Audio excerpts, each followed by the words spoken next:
Welcome back, folks.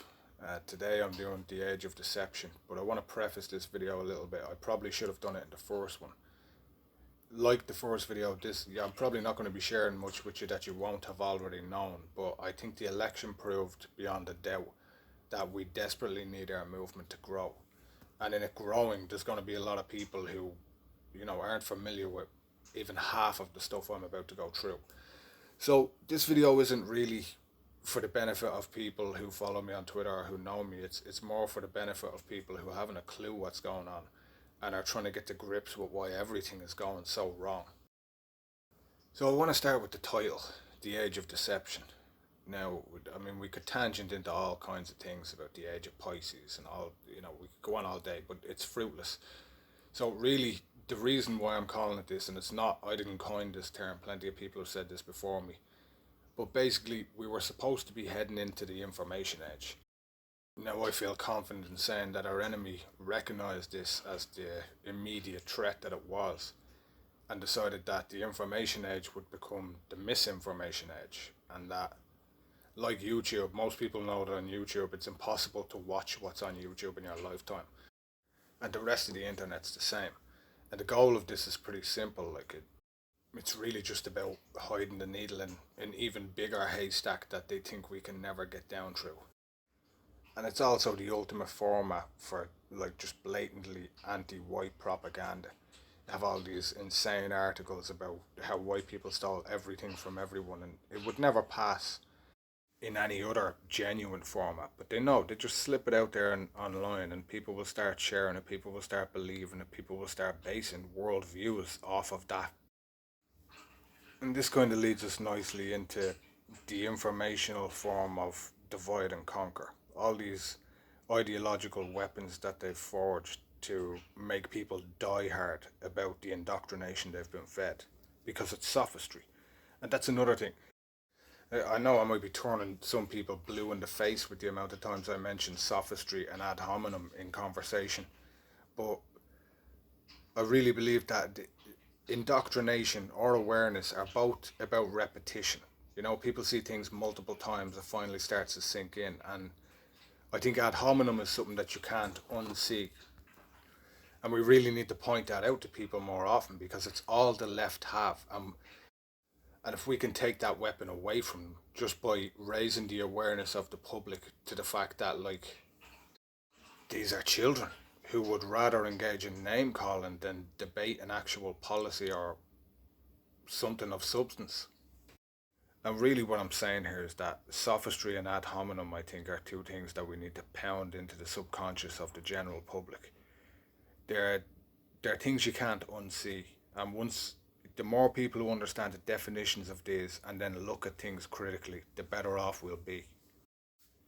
So, on the topic of sophistry, moving on, things like cultural Marxism, the continued push for needless feminism, critical race theory, equality of outcome, postmodernism, identity politics. And we could go all night. We could talk about systemic racism, we could talk about institutional bias that upholds whiteness, whatever that means. Now, there's a decent bit I want to get through, so I won't spend long on it, but just, as a little synopsis, cultural Marxism was clearly to facilitate multiculturalism. Because if we don't believe that all cultures are equal, then we might not be so open to the idea of importing a whole other culture into our country that we have to live alongside. Critical race theory is pretty simple. It's basically just to discredit everything we've done and deny any differences between the races whatsoever. And it also alleviates the responsibility of everyone who underachieved, and they can just basically peg it all on us. That was white man bad, that was your fault. And we could go all day about equality, but basically the West was founded on equality of opportunity and equality in the eyes of the law and in terms of rights. We all know they want to change that to equality of outcome, and we all know it's to facilitate or race quotas. And they back this up with feminism too. They scream about inequality and gender wage gaps. We all know it, but really, the reason why feminism is still around is to discredit any questioning of any new direction that they are pushing females in. It used to be women should be able to vote and get educated and have real self determination, but now it's about, if a woman goes out wearing a belt and nipple pasties and you shame her for that, well, apparently you're not a feminist now. And the truth is that, shaming behavior works. We used to have a culture that shamed people for having children out of wedlock, and we were a lot more reserved and conservative. You see, society self regulates. It will always self regulate by the dogma that it has basically accepted upon itself. But now our self regulation is, don't be a misogynistic woman hater, and don't you dare shame any woman for any choice whatsoever. And then we have postmodernism. Now, that again is to discredit everything we've done, because half of the things we've done are based on objective truth and rationale and the scientific method and all of that. But ultimately, it's just more divide and conquer. It's just dividing the population into as many tiny victim groups or self identification groups or ideological groups or anything that they can cook up. They really don't care, racial groups, religious groups, it doesn't matter.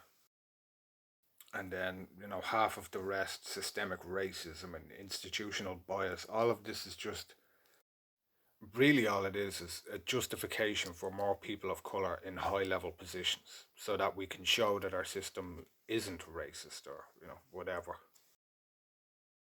Now, apologies if I bounce around a bit because some of this stuff kind of it's going to overlap back and forward on each other. But the next thing I want to talk about is, and just briefly, it was really important to separate church and state, and to destroy the church's power, which was basically kind of changing the authority in society, which is really what was the underlying point there and what was being done. Now, the reason that was important is because it facilitated the new class of authority, which they then began to deliver arguments from authority from one after the other. And once we accepted that mainstream media and NGOs and blue tick Twitter doctors and basically anyone who had been certified by the state was now an authority that we should listen to. Now, this is all with the end goal of creating an environment that they can completely control and manipulate the narrative and all quote unquote facts and research and all of that, anything that seems legit, to again make it seem like you're just an outlier and you should just get with the times. You don't know what you're talking about. And of course, we know education has become a huge element of this, but that's always how they've worked. Anything that made us strong, they target. Education is what separated us arguably from the rest of the world, and now they want to target that because it's our strength. This is the equivalent to fighting someone who has a bunch of tanks, and you're like, right, let's lure them into the woods or up into the mountains where the tanks don't count for shit. And this is exactly how they work. They infiltrate anything, they turn your assets against you. They're like, okay, the government shouldn't intervene. Well, then they shouldn't intervene if a woman wants to abort her pregnancy. And this is what they do, they find loopholes. And I really believe that all of this is working towards that they want us to tear our own system apart. And we've got people on our side who are happy to do that.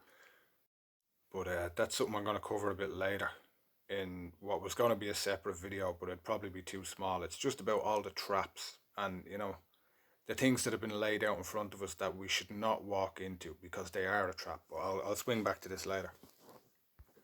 So again, making the narrative omnipresent is basically priority number one. And that comes through, like I said, it's education, it's every form of authority, but then even celebs. And this is how they capture the youth. Because the youth don't care about what's sensible until they get to a certain age. They care about what's cool. And, if running around wearing nothing is cool, well, then that's what they'll do. If some celebrity is showing herself naked constantly, well, then why wouldn't they do it too? Like, if nobody's shaming that celebrity, again, self regulation in society, if we don't have it, well, then it will run rampant. And this is a big point to be made too, which is that they target the youth because they don't care about me and you. Their plan is to target the youth and keep shipping in people who will be more than happy to tear our society and culture apart. And they figure two generations of that, and that will all have sealed the fate of the West. They really don't care about me and you. They think, honestly, in their long term view, they think to themselves, sure, they're all going to die off. Once we target the youth, we are controlling the future. Now, I might start doubling over a few things here, but again, how they do it is by painting all change as positive. Now, it could have started earlier, but you could argue this whole manipulative approach started with Edward Bernays, who is, I believe, referred to as the father of advertising psychology, and he was a relation of Sigmund Freud. Now, if you look into him, you start to find things like the torches of freedom, which is how he manipulated women to take up smoking. And the more this kind of thinking rolled on, the more smoking was painted as something that it was always a woman, it was always sexy and provocative and the daring, rebellious thing to do. And this is, again, this is how they capture the youth.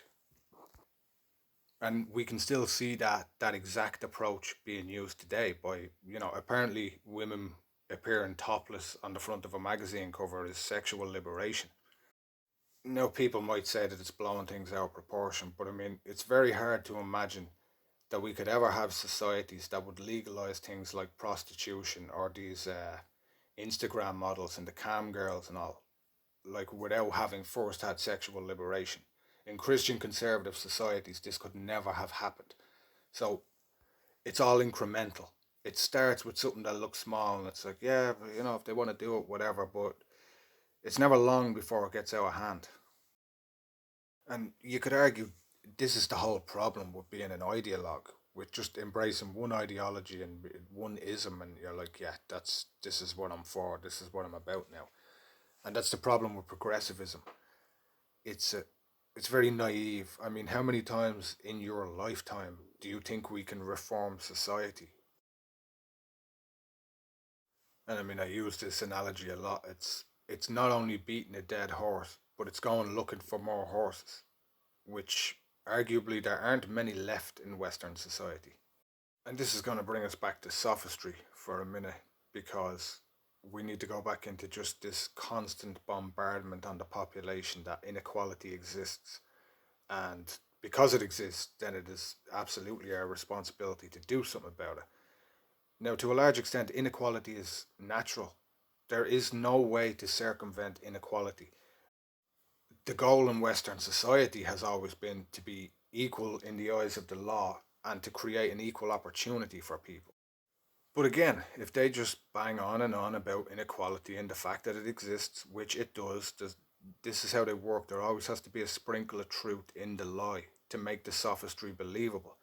And then the sophistry creates foot soldiers. And this is why we wonder why it's so widespread. How has it gotten everywhere? And it's because sophistry convinces people and they then become ideologues. And this is what their core beliefs are. And then, of course, we know the term social justice warrior. They're off on a crusade then, trying to change society. So it's an intricate little game where, plants go and implement weaponized ideology, and through the two of them, they create foot soldiers, and then the foot soldiers create that sense earlier I was talking about of it being unanimous.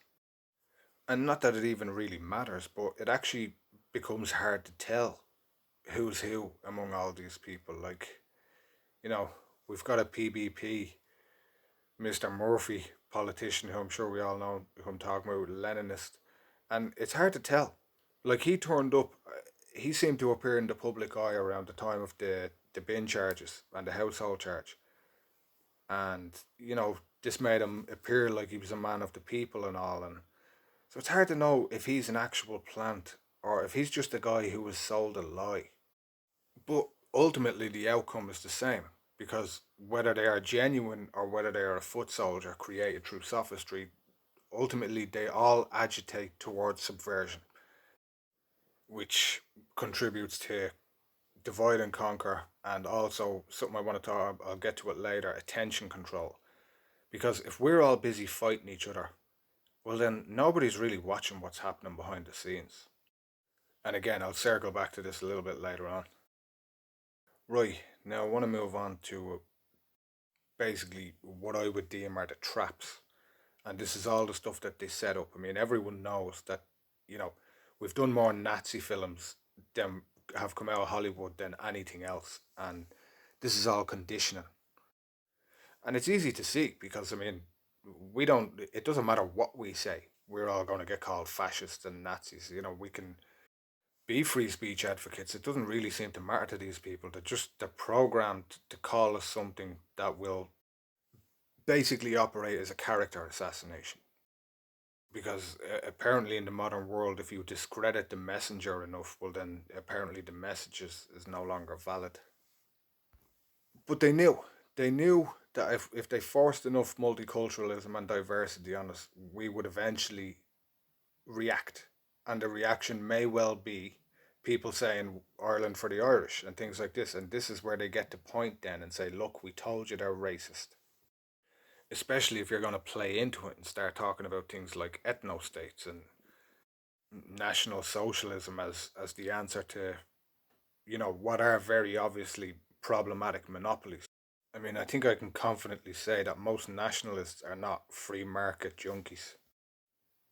But when the same colleges that are pushing critical race theory and 765 genders down our throat are also pushing socialism and communism, you would imagine people would put two and two together and say, well, if they want it, then we shouldn't want it. And people don't seem to understand. Like, if they could never openly come out and say, "Oh, democracy isn't working. We should get rid of democracy." They have to do it in a subversive manner. And I mean, leaving communism and socialism aside for a minute, I'm not sure I'll ever understand the naivety behind imagining that the same people who want to control us and wipe us out are actually really, they want to help us out economically, and they're trying to just give us the best economic system in the West for our own good. You would think it would be pretty obvious that critical race theory combined with communism gives you the obvious result of let's give all of our shit to everyone else. Because as I recently found out, apparently John Rawls' original position has been reshaped as some weird new super sophistry of a birth lottery, where we don't have the right to be born in a country that was better. This is what they're teaching the youth. And these things are easy to dispute. They're easy to debate against. But the point is, as I've said on Twitter before, a message is only as powerful as its reach or its persistence or repetition, rather. I mean, I can argue this, but nobody hears from me. They're all sitting in classrooms hearing the other side of the story, and nobody in that classroom or in that college disputes it or challenges it. So it just becomes dogma. But back to the traps for a minute, because again, the whole concept here is to push excess on us until we push back, which walks us into an ad hominem. One example of that is, we have pride parades and all. Now, they're clearly, I'm not going to get into it because I don't want to be banned, but we all know they're getting a bit out of hand. But again, if you push back on that, you're a homophobe. We have to allow ourselves to build mosques here. If you push back on that, you're an Islamophobe. We have to get 50% women in politics. If you pushed back on that, you're a sexist. And we can go on all night, but like I said, this is exactly the method. It's a double-edged sword where it cuts in and they get what they want, and if we decide to get in the way, it will cut us on the way out too. And I'm not suggesting for a second that we don't get in the way. We are, of course, all here to get in the way, but we've got to pick and choose. And at the same time, we've got to recognize some things for the traps they are. And again, like I was saying earlier, if we can disable the ad hominem, well, then we can make our points. And now they're feeding into air trap. Once we make everyone aware of ad hominem and we make points, or we get in the way of something which was inevitably leading to the chess move of an ad hominem. And now that ad hominem isn't working anymore. So I guess it's kind of a case of deciding, sometimes you fight fire with fire, but sometimes you fight fire by dumping a bucket of water over it. And I think one good example of dumping a bucket of water over it is identity politics. And now I could start getting into that, but that's another tangent in itself, and I'm trying to just stick to what I had planned to talk about.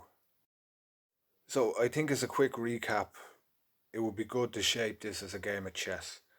And imagine that a lot of moves they make in anticipation of our move, and in it, they make with a desire for us to move in a certain direction. So we've got to start asking ourselves and think long and hard about it. Is our reaction something they actually want? Like, are they prodding us to get what they want out of us? Because, like I said earlier about a sprinkle of truth in the sophistry or the lie, the EU is a good example of something that started out as a good idea, and they fed us that little piece on the chessboard and we took it. But they were lining us up, they were creating holes that they could then push things through. So we didn't see it coming because we weren't thinking like that. But they've been thinking like that. And now, before I tangent anymore, I'm going to move on to the last part of the video I wanted to do, which is just a little bit about COVID-19. So I've been pretty quiet on this. And it's not for no reason, it's just because there are other people out there doing it and they're doing a far better job. So, if it isn't broke, don't fix it to a large extent. So I don't have too much to say about it. I'm not going to speculate. I don't know if it's a leaked weapon, if it's a weapon, if it's a disease, if it's a hoax. I'm not getting into any of that. I want to talk about it relative to the age of deception. And what I would title this section, if it was a book, is attention control. And I think this is another concept that people need to get really familiar with.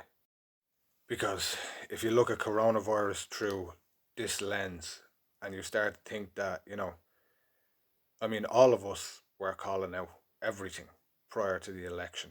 And it seems like a lot of people are doing nothing but talking about this now.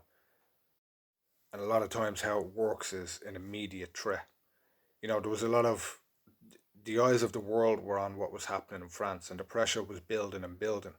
And all of a sudden, 30,000 migrants, benefit surfers, arrived at the Greek border. And this seemed like far more of an immediate threat. So, of course, it grabbed everyone's attention. And then coronavirus got into Europe. And this is a literal, personal, immediate threat. So, this is now our only concern. Personally, I think, this is debt creation. We were close to full employment. We had run a surplus. How dare we? We're getting a bit big for your boots, lads, there in Ireland. We're going to have to take you down a peg or two. But, again, attention control.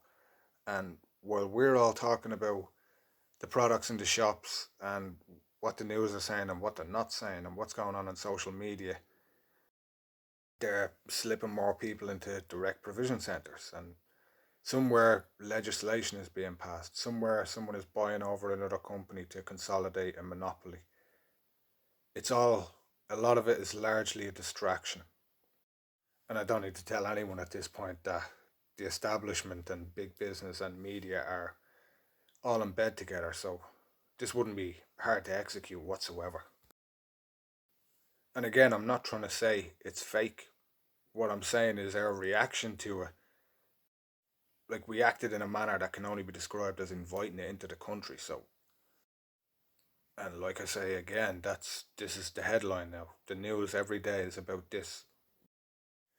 And I can give you one more little theory before I go about all this, which is we were close to full employment.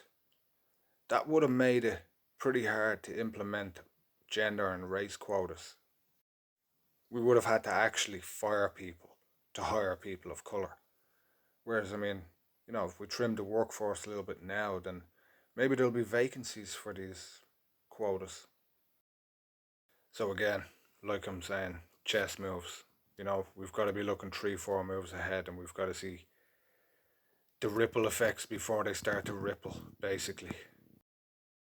And at this point, I'll be just going on a tangent or waffling on, so I think I'll leave it at that for the moment.